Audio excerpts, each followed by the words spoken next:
You need to also consider boundaries and limits. You have to be able to create boundaries and to break some boundaries, yes, when you're coming up with your vision for your marriage. You are not competing, you're supposed to be complementing. That's why you guys are a team. You need to understand that you are a team. You're not opponents, you're not competitors, you're a team. When there's no vision for marriage, they survive. They can still be happy if there's money, if there's good health, if there are children, you know, everybody will be happy, but there's no fulfillment.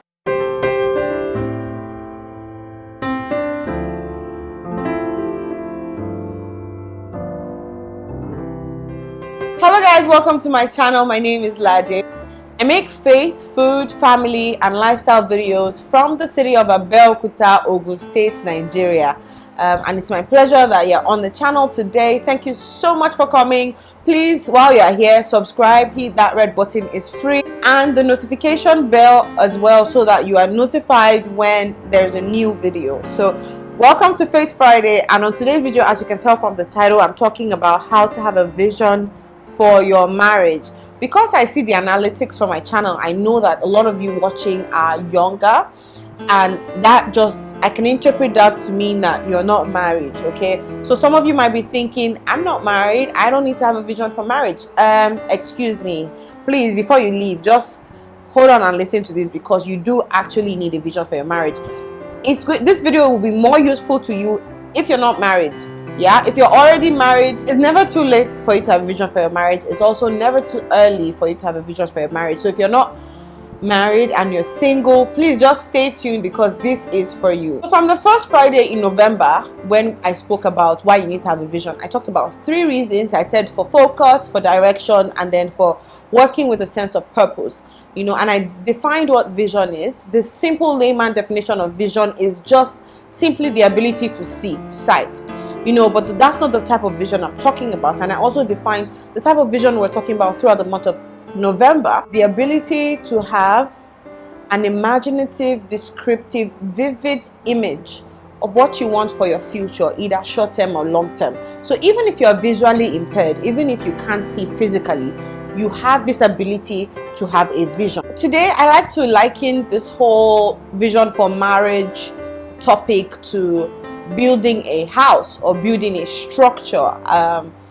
When you say you want to have a vision for your marriage, it's like saying you want to have a vision for a structure. And so when you're building a house, it just depends on what type of house you're building. Some of the things you put into consideration are, you know, the land, that's like location. Where are you building? Are you building a skyscraper or are you building a hut? If you're building a mud hut, in no time you'll be done. You're not going to require a lot of experts, and the level of expertise is going to be different. I'd like for you to consider that when you're thinking about building a structure or building your marriage, it's important that you know and you remember that everybody is different and everybody is unique. There's over 7 billion people on planet Earth, and no 2 people have the same DNA. The same thing with marriage. No 2 marriages are the same. Every marriage is different, every marriage is unique, every marriage is special.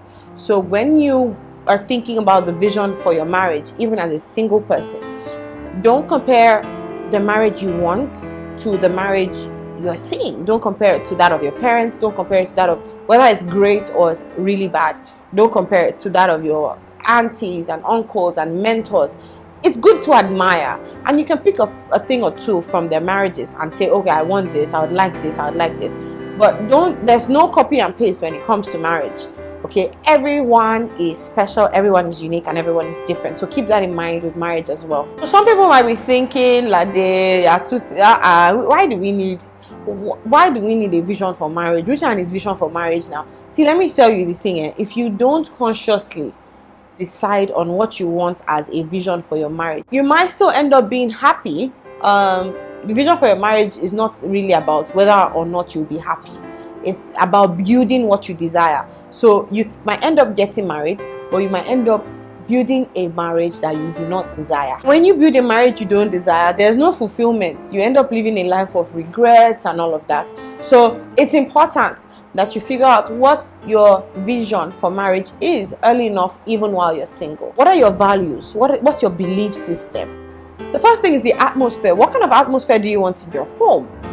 Do you want an atmosphere of love? Do you want everybody to be serious? Daddy is coming, everybody running the house. Do you want to run an open system when the children can just come up to you and tell you, oh daddy, this is how I feel about this particular thing, or this, that, and the other?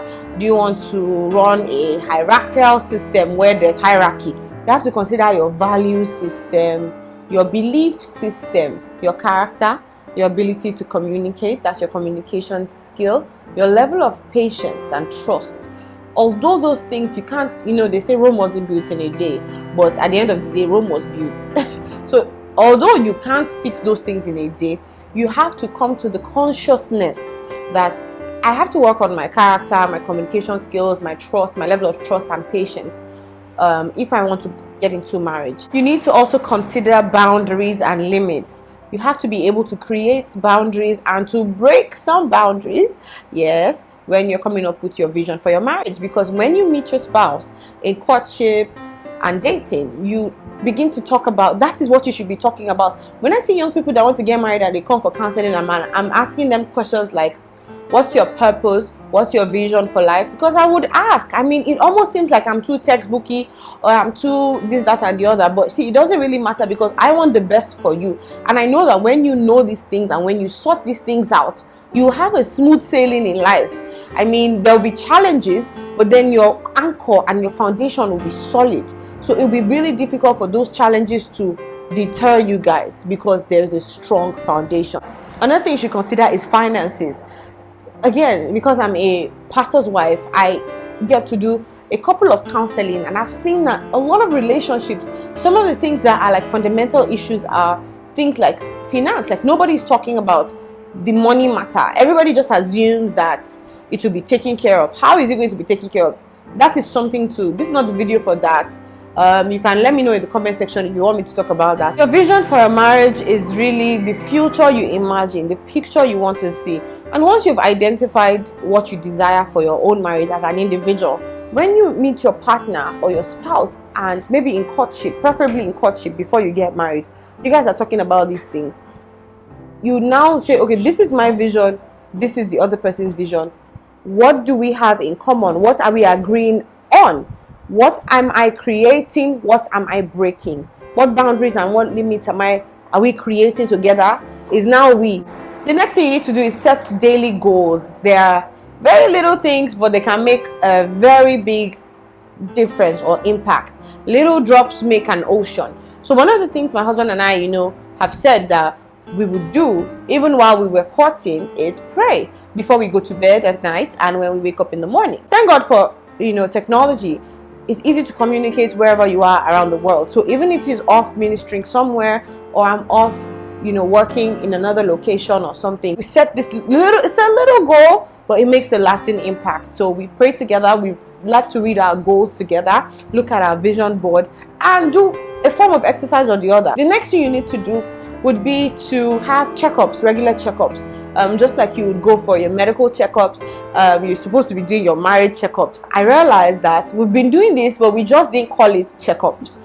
Before we got married, while we were courting, my husband and I, we used to have, he was then my fiance, we used to have checkups where once in a while we'll just ask each other, tell me 3 things you like about me or us or whatever it is, even if it's random. Tell me 3 things you really like, and 3 things you don't necessarily like or you think I can do better on. And we have this conversation and we usually get better from there. So going off of that, I'd like to mention that your spouse and yourself, you are not competing, you're supposed to be complementing. That's why you guys are a team. You need to understand that you are a team. You're not opponents, you're not competitors, you're a team. And then you also need to understand that your partner has the best intention. When I first got married, this was very difficult for me to understand that my husband, it was almost as if we were competing. I was always so defensive, like I had to make my point known. I had to make him understand what, why, where, how, when. And it was just so unnecessary because he kept telling me, this is my intention. And then it took a while for me to understand really that this man loves me. This man wants the best for me. So even if it seems like he's mean or he's not understanding my perspective, I used to almost go crazy because I always used to say, you don't understand me. You don't understand me. Even when it seems like that, maybe because of an advice they're giving you, you really have to understand where they're coming from, what's their intention. Let me give this analogy. So if somebody was, standing maybe right here beside me, and I'm talking to the camera, and maybe a mosquito or something you just little patch on my ears or something, I can't see it, I'll just receive a dirty slap, and all that is in my head is, I'm thinking, why is this person hitting me? But this person had an intention to protect me from that mosquito bite, because of course that it can harm me, it can cause malaria, this or whatnot. I don't know the person's intention. I only saw the action, and I'm judging based on the action. So that's really what it's like. You need to understand what the person's intentions are, and I promise you would have a smooth sailing in marriage. There'll be challenges, yeah, but even when there are challenges, you guys will do better attacking those challenges together rather than attacking yourselves or trying to attack it by yourself. When you're a team, two are better than one. If you don't have a vision, it will be so hard to build the type of marriage you desire. And let me tell you what I've seen that happens. It's just from my own little analysis with older couples. When there's no vision, the Bible says it's in the Bible. In Proverbs 29:18, when there's no vision, the people perish. This is what happens usually in the ideal African setting. And it's not only limited to Africa, but let me explain what I mean, and then you just put this in any setting that you can fit into. When a couple get married, when there's no vision for marriage, they survive. They can still be happy if there's money, if there's good health, if there are children, everybody will be happy, but there's no fulfillment. There's no fulfillment. And what happens is that after a while, see, my husband used to say something, I don't know if you can see my fingers.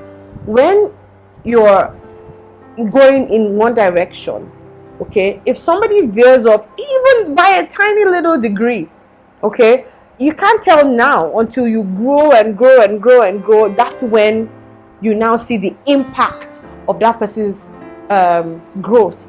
If there is no unity, if there is no vision, people perish. That's what happens when you grow apart. And most times the children are the glue that just keep filling the gap. But once they get married and go away, what happens? Everybody's like, deuces, bye. They start getting separated, and some of them even get a divorce. That's what happens when the children leave, and that's what happens when there's no vision for a marriage. So please take it seriously. It's really important, and this topic is really dear to my heart, because I've seen people up close and personal that have gotten separated at age 60 and 65. Like, really? And even older than that. And that's because there's no vision for the marriage, and they've grown.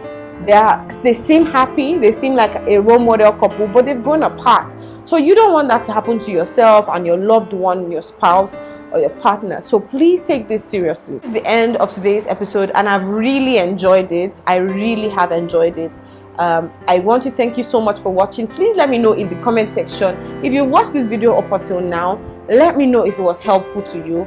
I'd be really happy to hear your thoughts and comments. Please let me know in the comment section below. And if you have not subscribed, please hit that subscribe button. We've been having different series since August, September, October, and now November, leading up until 2020. In December, we're going to be talking about goals, like really practical ways to set goals and how to make a vision board.